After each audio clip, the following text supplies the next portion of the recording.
So today we're on 14th of Kislev, which is a very important date. It's also December 8th, and it's the date that the Rebbe married his wife, Chaim Mushka, who was the Friedrich Rebbe's second daughter. And this was the day that in the end tied him to Chabad and made him eventually the Rebbe, despite his his work to the contrary, that it caught up with him. Okay, so we were talking about the angels that Yaakov sent, and we said that this whole issue around what the Rebbe mentioned there, that he sent the angels who were actually angels and not messengers. I mean, the usual. It's actually, for a modern Hebrew speaker, it's hard to understand that these were messengers, because the word malachim today isn't used for messengers. It's only used for angels. But it's clear from the context. Somebody who reads it in Hebrew, from the context, they understand that the meaning is that he sent messengers to Esau. And we said that the Maggid of Mezrich, he said that these were actual angels, malachim mamash. Right? He stresses the fact that they were mamash. What do you mean mamash? So he says the mamash means that he only sent the mamashut. The mamashut means the actual, external, physical, or whatever you want to call it, essence of the angel. And he didn't send the internal aspect. Okay? How should we understand this? How is this understood? The understanding we already said, I think the first time we met this week, is that in every experience there are two aspects to it. There's the experience, and then there's the meaning of the experience. So for instance, a person goes to a Karlubach minyan. He goes to a minyan, davening, a prayer service that has a lot of singing and dancing. Why do people enjoy this so much? Because they connect to the experience. It doesn't necessarily mean that they even say the words in the sense of praying. They love the experience, and the words are set to music, and the music itself, and the dancing, and that all makes it very pleasant. And so that's what they're connecting to. But they're not connecting necessarily to the inner experience. And the inner experience is the meaning behind everything that we're doing. So this is a very interesting thing. It's saying that what he sent, what the Maggid is saying is what he sent to Esau was only the experience and not the inner meaning. And so this is another take on what we explained the first time. The first time we explained that... It's like an autonomous car without a driver. What? It's like an autonomous car without a driver. Well, why don't you say a car? I thought you were saying a cow. I couldn't understand. Yeah. British, English. I don't know about that. Right. So, but on the contrary, you could argue that you don't need the person because we mimicked him. So there's none of the experience. There's none of the experience of driving. Let's say when a person's driving, I don't know if they do this in England. In America, the land of the free. So we like to roam along country roads. So you can't do that in the big cities. But if you live anywhere near a decent suburb, and you go out a little bit, like half an hour out, you can drive for pleasure. Right? I don't know if they do that in England. No, nobody drives for pleasure. In Israel, nobody at all drives for pleasure because it's very unpleasurable. In England, you used to go for Sunday afternoon. Right, Sunday drivers. And, you weren't going anywhere in particular. Yeah. So in America, you can do this going to work even sometimes because there's such beautiful expanses, especially in the Northeast. I don't know how the rest of the country acts, but where I lived in Cleveland, it was just wonderful. Even going downtown, we had the scenic route, and the scenic route was going by the Shaker Lakes. It was just beautiful. Park. It was called Park Avenue, South Park, or something like that. I don't remember anymore. North Park and South Park. It was beautiful. And it brought you smack dab into the middle of downtown, and you had followed like a beautiful path. So there's an experience to driving, but the thing that's inside, the meaning behind the driving, why am I going there, right? What runs my mind and makes sure that I don't have an accident in spite of the fact that it's a beautiful scenic route, that could be understood as the inner aspect and not necessarily the experience. The experience is what is on the outside. So maybe in an autonomous car, all you have is the experience, right? Because you don't have to use your mind. But the car could be your mind in this case. It could be the inner experience, the inner meaning going on. In any case, so the first way we explained this was that Esau, when we treat Esau like being like the offshoots of Judaism, so these offshoots, what they missed, what they didn't get, and that's what Yaakov was trying to give him, was the action, the external aspect, meaning doing a mitzvah, doing an actual mitzvah. But according to this understanding, it's a little bit different. What we're saying is that what they need is the experience, and after the experience, the meaning will come. Right? What is this like? It's a very interesting thing. Where did we first have an experience, and then we got the meaning? Right, at the giving of the Torah, Mount Sinai, we said Naaseh v'nishma. First we'll carry through the action, and then by carrying through the action, we'll come to an understanding. Why? Because you can't be piqued, your interest cannot be piqued, and you can't be really interested and immerse yourself in something unless you first of all say, well, this is a good thing. I love the experience. Now I want to understand more about it. I find myself many times after watching something from Hollywood, that especially biography pictures, which are movies about people, and I didn't know who this person was before, or I only knew it shallowly. But then I find myself looking up in Wikipedia and starting to read things about them, because it piques my interest. Why? Because Hollywood's able to give me an experience, but they don't give me much meaning. And then I'm looking for the meaning behind this. So it's a very good technique that you first give someone an experience. We do the same thing with keeping Shabbos, right? We tell people, look, come experience Shabbos first, experience what Shabbos is like, and then we'll start to explain to you what the meaning behind this is. But first you have to experience it, because if you don't experience it, how do you know that you want it? So that was the original effect of what happened at the giving of the Torah Mount Sinai. It was such a strong experience. The experience was of being a prophet, of being one with God. And after that, there was interest in learning the Torah because, so you're saying that whatever this experience was, it is now engraved and it's embodied within the words of the Torah. I can get something of the same experience if I now study and learn Torah. So the same thing in a certain sense has to happen today. That's what it's saying, that you have to send them the angels, send them the external experience. Another reason for that is that you don't want the inner meaning to be known. This was being hidden for a long time. The inner meaning, meaning the Torah, was not taught to non-Jews. The experience, you couldn't hide from them, because the experience is external. Anybody who wants to walk into a synagogue, he'd walk in and he'd get the experience and he'd say, do I like this or not? The only thing he probably couldn't in previous generations, he couldn't walk into a Seder.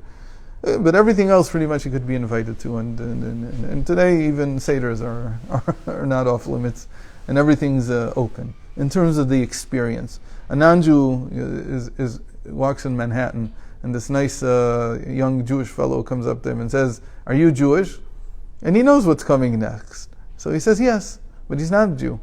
He says, "Oh, would you like to put on tefillin?" He says, "Yes, I want to," because he wants to get the experience. There's nothing wrong in and of itself. It's not a problem. But it just says that the experience is now open to everyone. What was missing for a long time? The meaning. Not the mamashut of the angel, not the external aspect of the angel, but the meaning behind it. The learning of the Torah behind it. What does this all signify? That was missing. But now in this generation, that's open also. So you can't. I can make sure that somebody doesn't watch my YouTube video. I can't. The moment you put it on YouTube, the moment that it's out there in the world, anyway, everybody, it's accessible to anybody. It's easier than walking down the street in Manhattan. So in that sense, this has changed. So says the Rebbe, very interesting thing in 1991.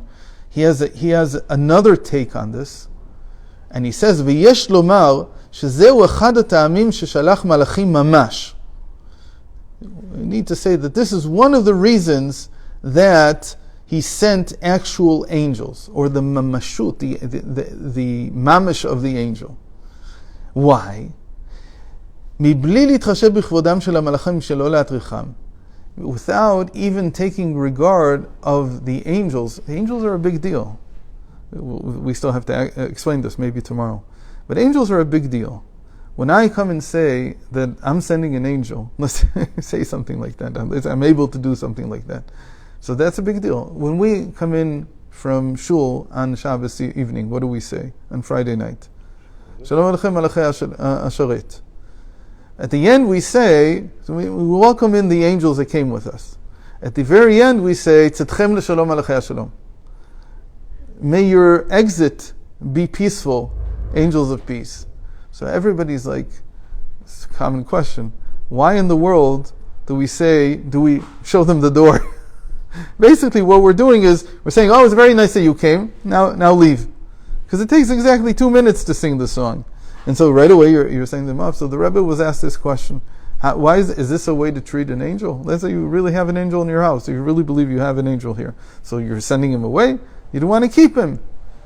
The Rebbe says, what do you think? The angels are your friends? In the sense that they've come to shoot the wind with you? They have things to do. If you don't send him off, that's impolite. Meaning, in other words, use it for as long as you need it. It's a sort of an initial theory of proper consumerism. That you use something only, you have something only as long as you need it. When you don't need it, you send it off. Somebody else can use it.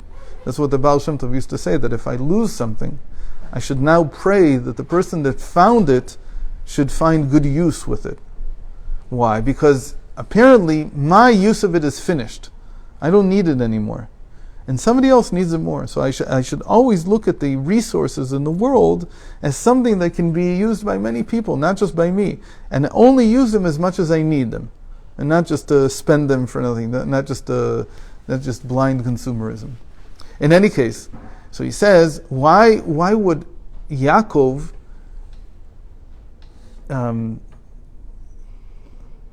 impose on the angels in this way and send them to Esau?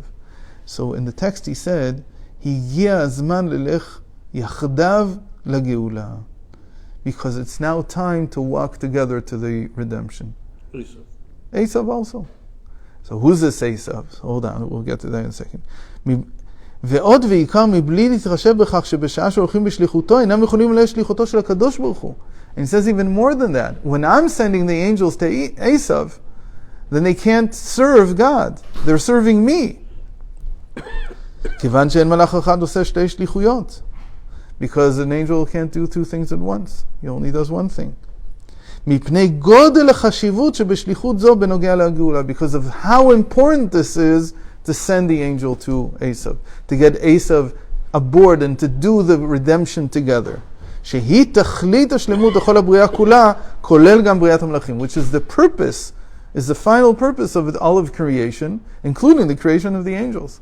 So for that reason, so he explains here that the mamashut doesn't mean the external aspect. It means the angel itself. In the simple way that we understood before the Maggid, the way the Rashi said, he sent the angels themselves.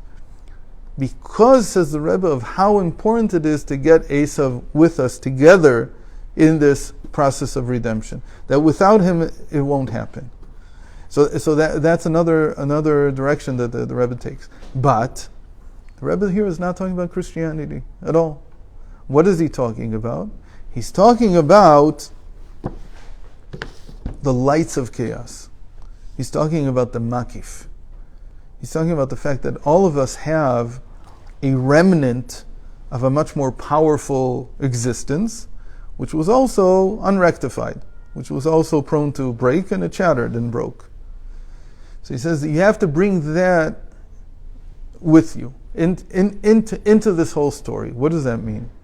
So we said that the Zohar says that Yaakov and Esau are like the good inclination and the evil inclination. Yetzer hatov v'yetzer hara. What's an angel then? An angel is a go-between between the divine soul and the animal soul, between the good inclination and the evil inclination. What's that in the person? What is that in the person? It's exactly that. What is it? What is the go-between? What's the messenger between my animal soul and my divine soul? The goof. No, my intellectual soul. The in-between, between the divine soul and what explains the divine soul to the animal soul is the intellectual soul. We've talked about this many times, that even though most of the people in the world did not have the Torah as a way of life, but they were influenced by the Torah in some way. The whole development of the Western world, that it became very civilized, and sometimes it goes even overboard, not knowing what the limits are, is because they took the Torah seriously, because they never rejected the Torah. They learned. So what did they accept it? They accepted it as intellectual wisdom, not necessarily divine wisdom. They understood this was intellectual wisdom. So they came to an idea that there should be democracy, for instance. Democracy, we've said many times, hinges on the notion that every person has a soul. That's an idea from the Torah, but it was adapted even by secular thinkers and formed the basis of democracy because the Torah affected their intellectual soul. Now, if the Torah affects the intellectual soul, that's quite enough to make the person into a mensch. It's quite enough to make the person into a civilized person, even if it doesn't come from the divine. The same thing is true in a Jew. Same thing is true if you have a full divine soul. The animal soul doesn't understand anything until the intellectual soul is the go-between. It needs the intellectual soul to explain things to it. So if I want to explain to a person why he should be lowly, why he should see himself as, let's call it a faulty person, that he has faults, he has problems. The animal soul at first doesn't want to hear about this. Why doesn't it want to hear about this? Because I don't want to be at fault. I want to feel that I'm good. The ego, which is the development of the animal soul, it says, what are you talking about? I'm a great guy. I have no faults. If there's any faults, it's outside. It's not me. What does the divine soul say to it? Oh, hold on. I'll explain it to you. If the world is at fault and you're okay, then what are you living in? You're living in a world that's against you. How are you ever going to overcome the problems? There's too many, because the outside is faulty and I'm perfect. It's in your interest to think the opposite. The opposite says that the outside is the outside. The faults come from me. What does that help you? What does that help me, says the animal soul. So the intellectual soul explains to it, if you think that the world is against you, you're a victim, and you can't do anything about it. When you're a victim, that's a much worse life than it is to be in charge. So if I tell you the reason for your faults is you yourself, not something on the outside, it's not anything on the outside that caused it, and you understand that by saying the opposite, by saying that I'm the one who's at fault, I can change. I'm not a victim of my environment anymore. I'm not a victim of my parents. I'm not a victim of my upbringing. I'm not a victim. I'm not even a victim of people who have wronged me. Because in the end, even those are up to me about how I want to deal with the wrong that's been done to me. I can choose to lead a good life in spite of what's happened to me. So I've unvictimized myself. I've empowered myself again. Who did that? The divine soul can't explain what the divine soul is saying. The truth. The truth is, it is really all you. It really is all you. But the animal soul can't understand that. So the divine soul sends a messenger. The messenger is in the form of the intellect. So what does it turn out? It turns out that the intellect is the messengers that we send from Yaakov, from the Torah, to the rest of the world, to Esau. We have to explain the Torah in such a way that it's not religion. It's not just because we had a revelation. It's because it really does make sense. That the intellect can agree. If the intellect has an argument, then the animal soul, Esau, will listen to it. The evil inclination will listen to it also. The rest of the world will listen to it. It's something that's happened anyway for many, many generations. There have been many examples of people explaining the Torah. But in our generation, it becomes even more pressing to do this. I'll see you tomorrow. 7:30.